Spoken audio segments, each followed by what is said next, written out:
कैसी लड़की है इरम? अच्छी है।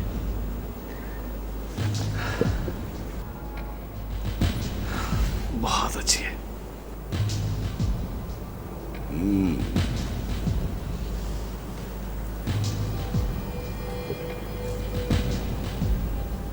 बड़ी खूबसूरत होगी जो तुझ जैसे पत्थर दिल को मोम कर दिया। पता नहीं सतार भाई, उसकी खूबसूरती पर कभी गौर नहीं किया। बस बस अच्छी लगती है। वाले, तू कहे तो उसे उठवा दूं तेरे लिए। नहीं सतार भाई, आप ऐसा नहीं करेंगे। अरे जो चीज हमारे बाले को पसंद हो उसे तो हम किसी भी कीमत पर उठा सकते हैं। अरे तो बोल तो सही, बोल ना। सतार भाई, चाहने वालों को हासिल करना जरूरी तो नहीं होता।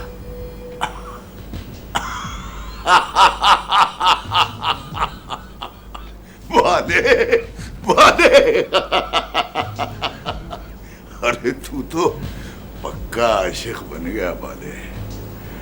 आशिकों की तरह बात शुरू कर दी तूने, है? लेकिन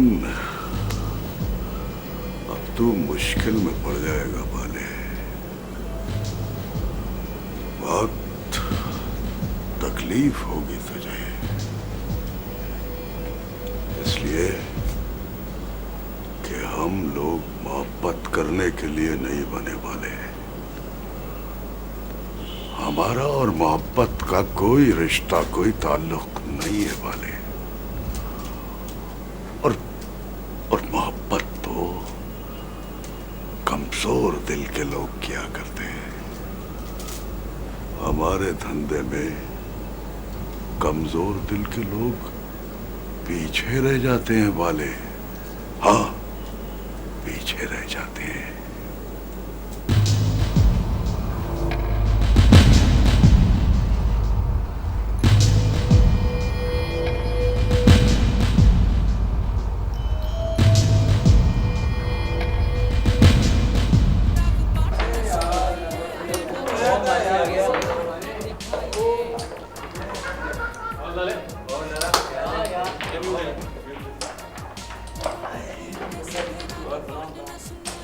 कहाँ हो जानी?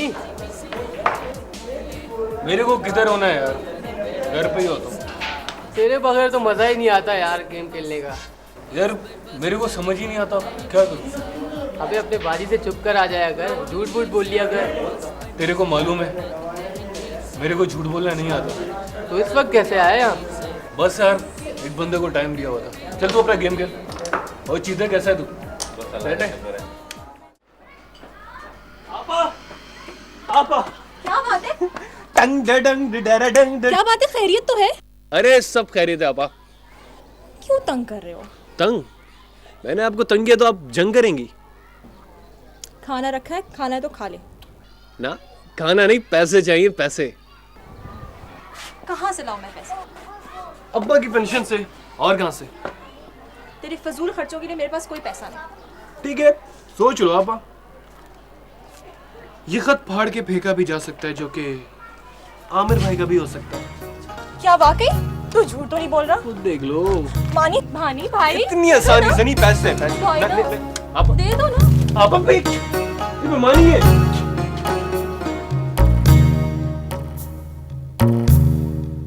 सारा पता नहीं तुम्हें ये खत मिलेगा या नहीं, लेकिन मजबूर होकर ये चंद सतरें लिख रहा हूं। तुम सबसे दूर रहने का तसव्वुर कभी भी नहीं किया था मैंने। यहां मुझ पर एक एक लम्हा भारी गुजर रहा है, लेकिन जिंदा हूं, यही काफी है। मां और इरम का ख्याल रखना। मैं जानता हूं मां और इरम मुझे कभी भी माफ नहीं करेंगे, लेकिन वहां से निकलना मेरे लिए जरूरी था। तुम बेहतर समझती हो सारा।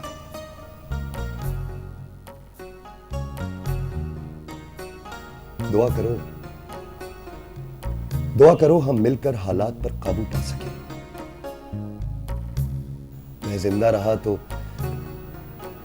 तुमसे धूमधाम के साथ शादी करूंगा, तुम्हारे साथ जिंदगी के खूबसूरत लम्हे बिताऊंगा। वरना दूसरी सूरत में मेरे दोस्त मानी को बहुत बहुत प्यार, तुम्हारा और सिर्फ तुम्हारा आमिर।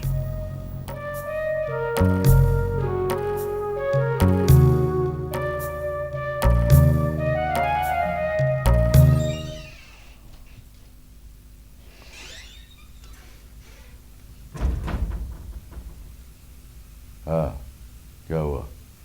पता चला आमिर का?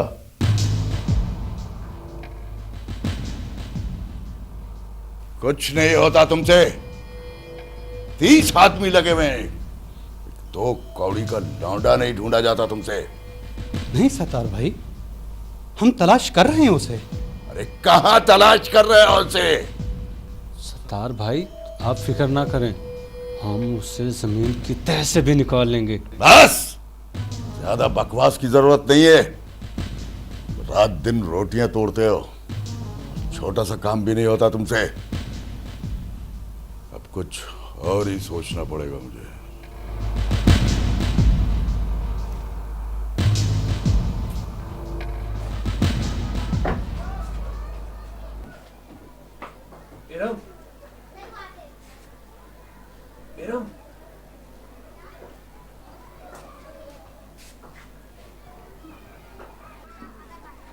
इरम,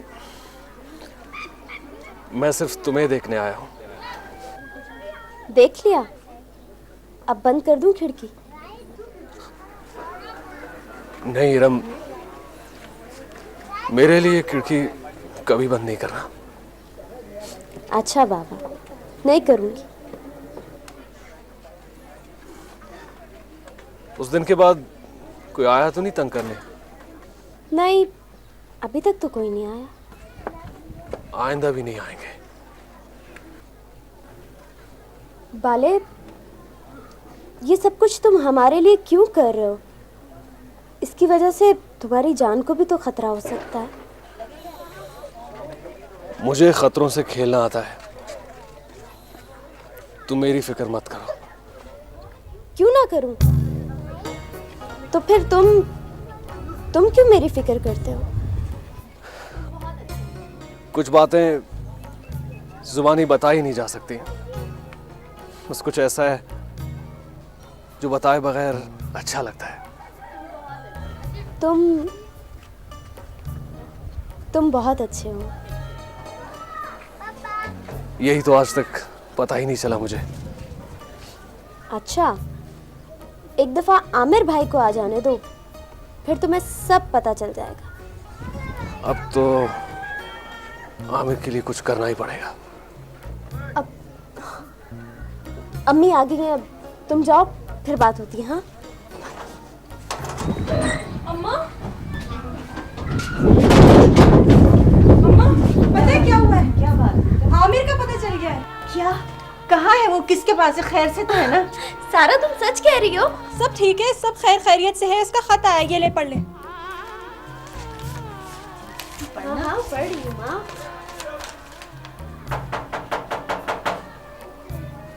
कौन? सत्तार भाई ने बुलाया है।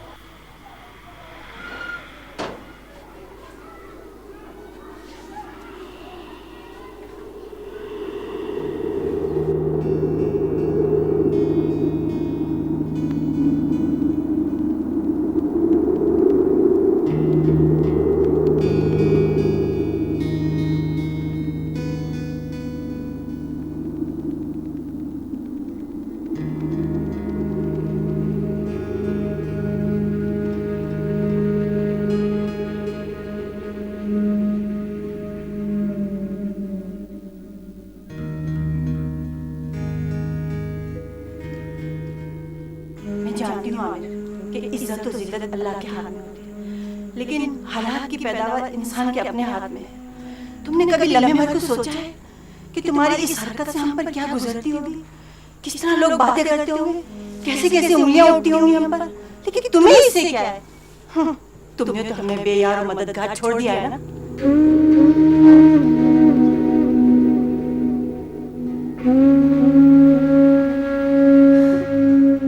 भैया, आप कहाँ चले गए भैया? आप आ जाना। आपकी वजह से मेरी पढ़ाई रुक गई। मुझे कॉलेज छोड़ने वाला कोई भी नहीं है। हम बहुत गैर महफूज हैं भैया। अपने लिए नहीं तो अपनी छोटी बहन के लिए आ जाओ भैया।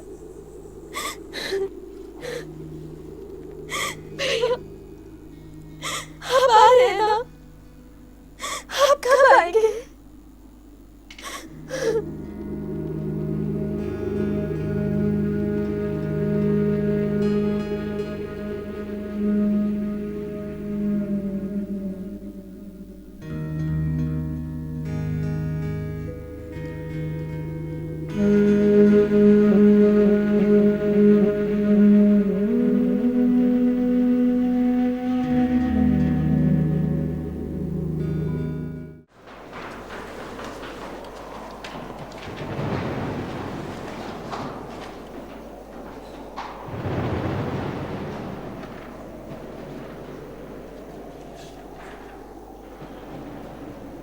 क्या सोच रहे हो आमिर?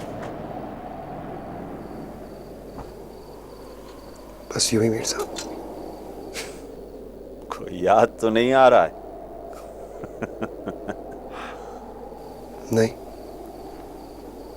ऐसी तो कोई बात नहीं है। एक पार्टी आ रही है बॉर्डर से,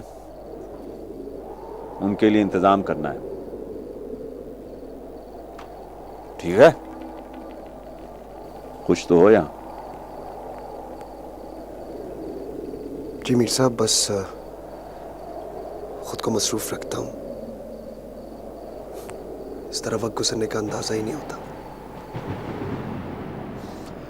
बेहतर ये होगा कि तुम मुझे सब कुछ साफ साफ बता दो।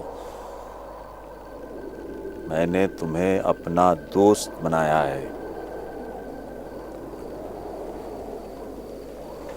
मीर साहब, मैं सब कुछ तो आपको बता चुका हूँ। सब कुछ बता दोगे तो दिल हल्का हो जाएगा। इस तरह सोचने और परेशान रहने से मसले नहीं हल होते। मैंने आपसे कहा ना कि मुझे यहाँ पे कोई भी परेशानी नहीं है। सब कुछ ठीक है। देखो, मैं कुछ लोगों से बात करता हूं, कुछ दोस्तों से। शायद वो तुम्हें बॉर्डर पार ले जाएं। ये बेहतर होगा मीर साहब। और उधर जाकर हमें भूल तो नहीं जाओगे? नहीं मीर साहब, ऐसा कैसे हो सकता है? अब मैं जो कुछ भी करूंगा आपके मशवरे और आपकी रहनुमाई से। चलो, ये तो वक्त आने पर देख लेंगे।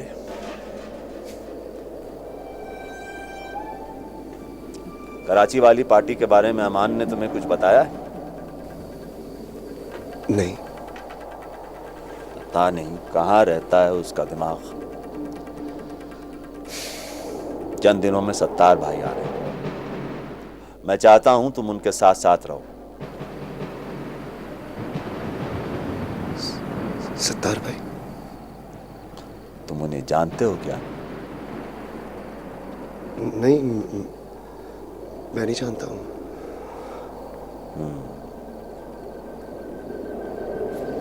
चलो, तुम अपना काम करो।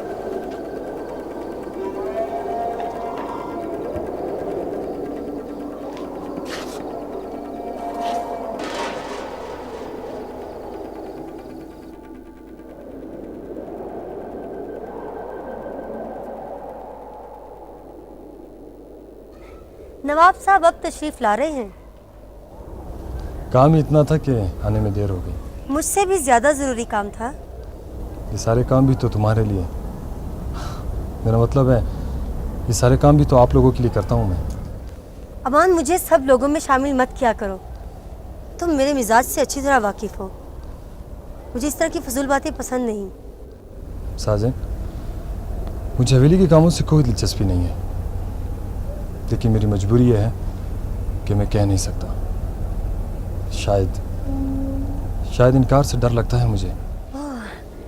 तो तुम भी किसी चीज़ से डरते हो? बड़ी हैरानी की बात है। इस हैरानी ने तो मेरे पाँव बांध रखे हैं, वरना कब का यहाँ से निकल जाता मैं। अमान, ये आमिर कौन है? तुम क्यों पूछ रही हो? पूछने में क्या हर्ज है? तुमने सिर्फ यही पूछने के लिए मुझे यहाँ बुलाया था? नहीं, वो मुझे कुछ चीज़ें मंगानी थी, लेकिन अब वो मैंने मंगा ली है।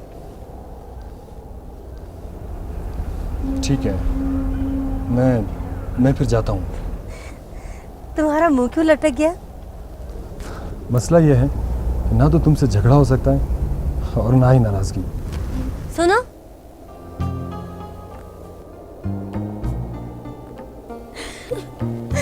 कुछ नहीं।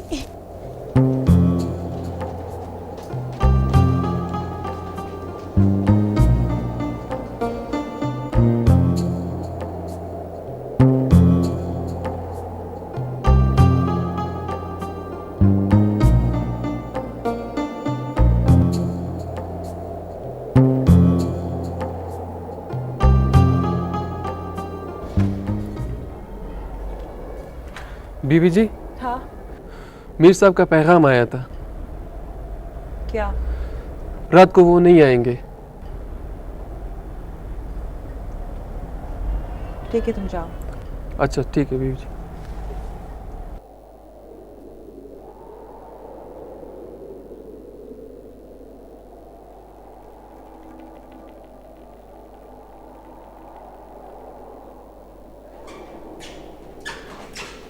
एक इज्जतदार घर की लड़की जब घर की रोशनियों को छोड़कर अंधेरों की तरफ जाती है तो उसका क्या मतलब होता है, ये अच्छी तरह जानती हो तुम। मुझे अपनी इज्जत की हिफाजत करना बहुत अच्छी तरह आता है। इस हवेली में चारों तरफ एक घुटन का एहसास होता है। सांस लेना मुश्किल हो जाता है। अजीब सी बेचैनी होती है। इसलिए मैं कुछ देर के लिए इस हवेली से बाहर निकल जाती हूँ। ये बातें बनाना शायद तुमने अपने बाबा से सीखा है। ये घुटन और बेचैनी पहले तो कभी महसूस नहीं हुई तुम्हें। ठीक कह रही हैं आप। ये सब कुछ आपके आने के बाद हुआ है। कहना क्या चाह रही हो तुम? जो आप समझ रही हैं। मैंने तुम्हारे बाबा से किसी गर्ज या लालच की वजह से शादी नहीं की। मैंने तुम्हारा कोई हक नहीं मारा। अरे मैं तो खुद इस माया जाल का शिकार होने वाली एक बेबस लड़की हूं। इस हवेली में मेरी हैसियत क्या है ये तुम नहीं जानती हो। मैं जानना भी नहीं चाहती। साज़ैन, मैं तुम्हारी दुश्मन नहीं हूं। मुझे अपना तो समझ कर देखो कभी। बेहतर होगा कि आप मेरे और अपने दरमियान हाइल शक और बदगुमानी की दीवार गिरा दें। मुझे आपसे कोई दुश्मनी नहीं, लेकिन मैं आपसे दोस्ती भी नहीं कर सकती। भेद क्यों नहीं खुलता, धुंध क्यों नहीं छटती,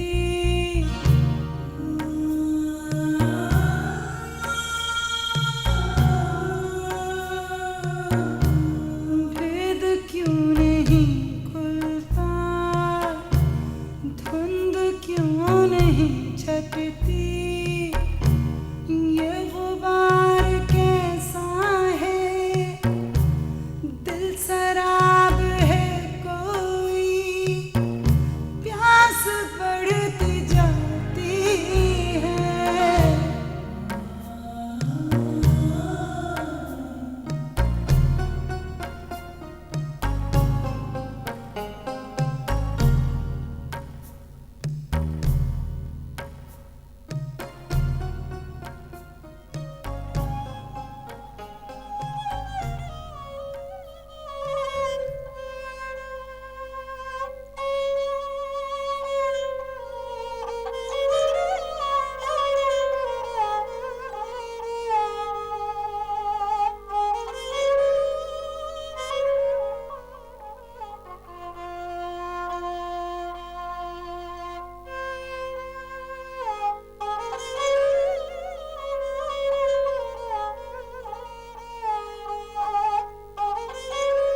ये क्या मजमा लगा रखा है? क्या हो रहा है ये सब कुछ? क्या बात है, तुम्हें मेरे सुरों की सुर अच्छे नहीं लग रहे क्या? किसके लिए बजा रहे हो? इन हवाओं के लिए, इन फिजाओं के लिए, चारों तरफ फैली हुई खूबसूरती के लिए। तुम भी तो इस खूबसूरती का हिस्सा हो। ज्यादा बकवास करने की जरूरत नहीं है, ज्यादा बातें मत करो। सच को महसूस करोगे तो मेरी बातें सिर्फ बातें नहीं लगेंगी। ये गाने बजाने वाले सब तुम्हारी तरह की फजूल बातें करते हैं, समझे? उठाओ ये सारा सामान, जाओ यहाँ से।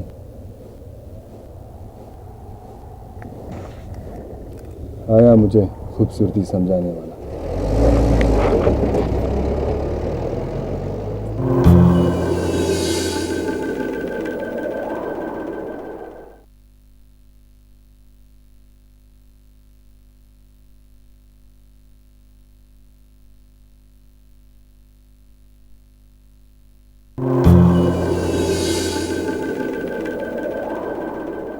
आखिर हमारा क्या कसूर है? हमें किस बात की सजा मिल रही है? यहाँ कसूर वालों के पीछे बहुत से लोग होते हैं। सब कुछ बेकसूरों के साथ ही होता है। पता है भाई, डॉक्टर बनना चाहते थे। वो डॉक्टर बन के गरीबों के काम आना चाहते थे, मगर इन जालिमों ने उन्हें कुछ भी नहीं करने दिया। पता नहीं सर वो कहाँ होंगे, क्या कर रहे होंगे। नहीं, उसे कुछ नहीं होगा। मेरा दिल कहता है वो जरूर वापस आएगा। लेकिन तू तो हौसला रख। इस तरह रोती रहेगी तो माँ को कुछ हो सकता है। लेकिन बाजी, मेरे भाई कातिल नहीं है। अरे आमिर ने तो हमारी इज्जत बचाने की खातिर सब कुछ कर दिया। तू उस पे शर्मिंदा मत हो। अब तो सत्तार भाई के साथ साथ पुलिस वाले भी उन्हें ढूंढ रहे हैं। पता नहीं, कुछ समझ में नहीं आता क्या होगा हमारे साथ।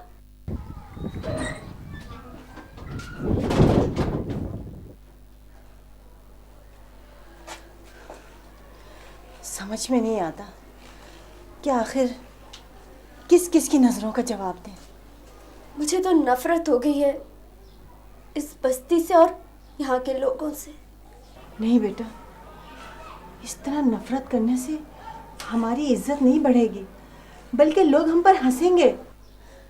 अम्मा, हमने आखिर ऐसा क्या किया है जिसकी वजह से लोग हमारे दुश्मन बन गए?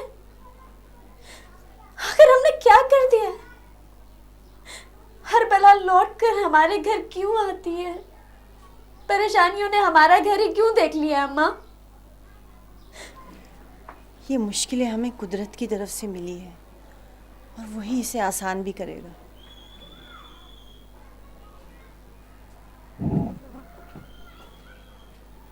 क्या जलालत हो रही है? बाले, अरे क्या हो गया तुझे? कैसी जलालत? कौन कर रहा है? बोल। अगर आपके ये 2 टके के गुंडे ऐसी हरकतें करते रहे तो मैं और तरह से आऊंगा आपके पास। हाँ।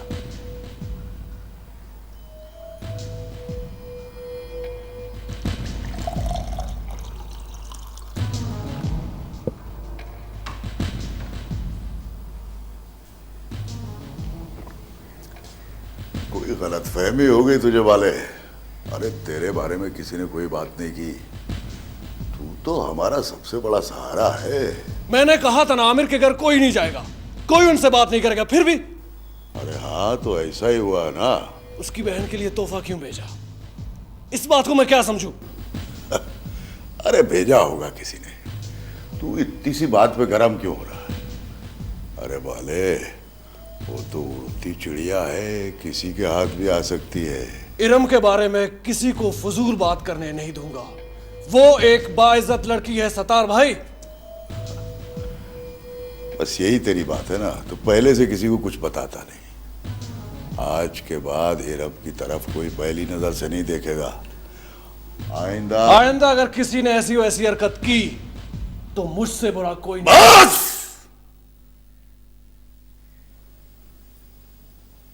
बस वाले, बस कह दिया ना, नहीं होगा, नहीं होगा आइंदा। चल मूड ठीक कर ले। हाँ ठीक कर ले मूड। चल जा ऐश कर, चल निकल, कुछ नहीं होगा आज के बाद।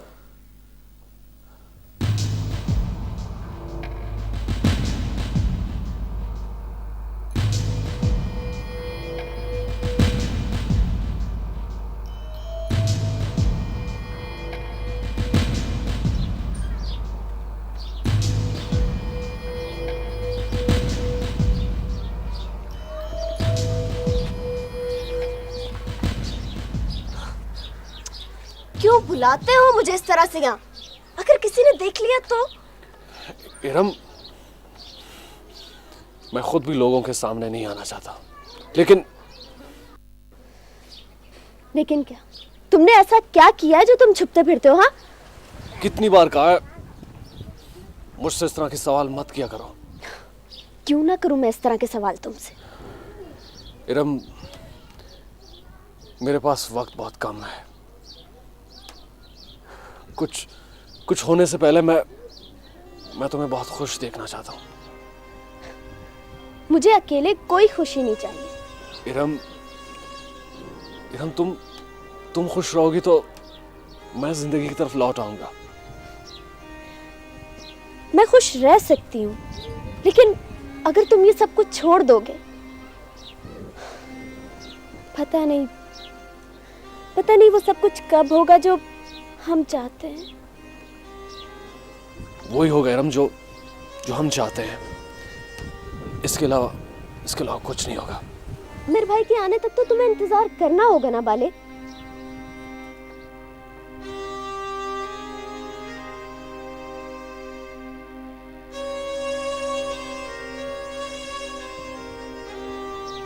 अच्छा, मैं चलती हूँ।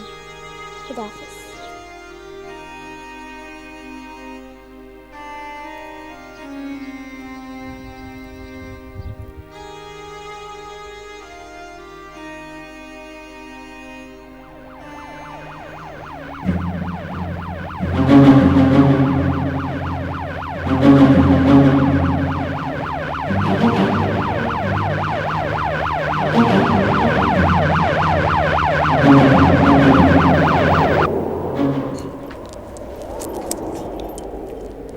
बर्तन अंदर ले जाओ और खाना लगाओ।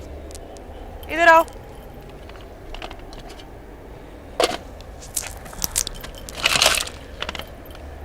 ये अंदर लेकर जाओ।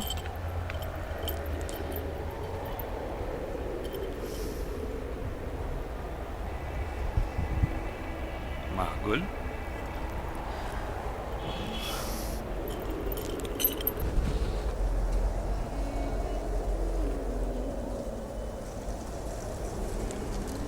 अभी तक नाराज हो? अच्छा किया आपने मुझे मेरी हैसियत बता दी।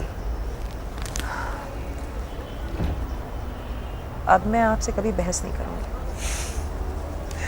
तुम्हारी हैसियत तो मेरे दिल में है। तुम्हें हर बात करने का हक है। कल रात मैंने गुस्से में आकर तुम पर हाथ उठाया। मैं नादिम हूं। आओ मेरे पास बैठो।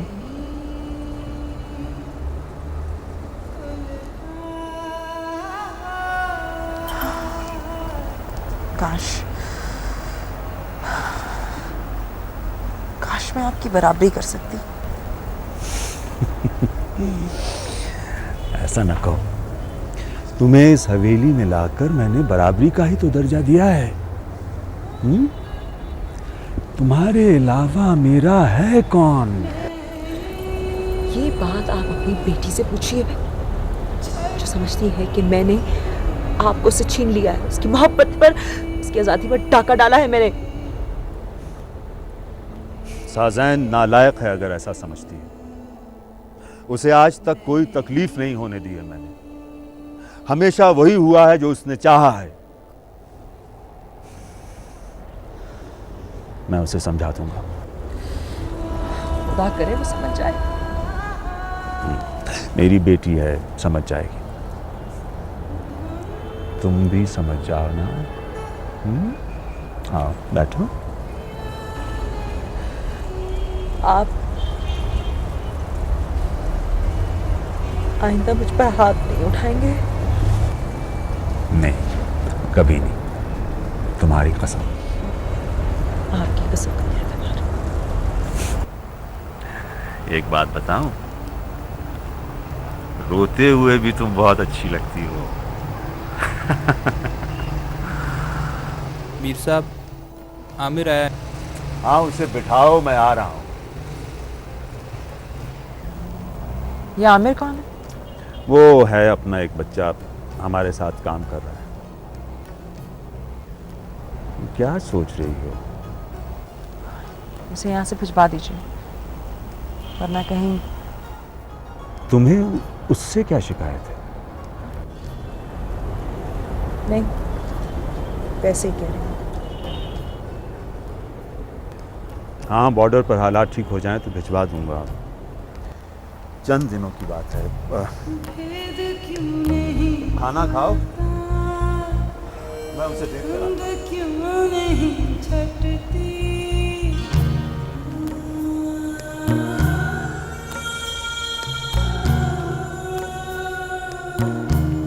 भेद क्यों नहीं खुलता धुंध क्यों नहीं छटती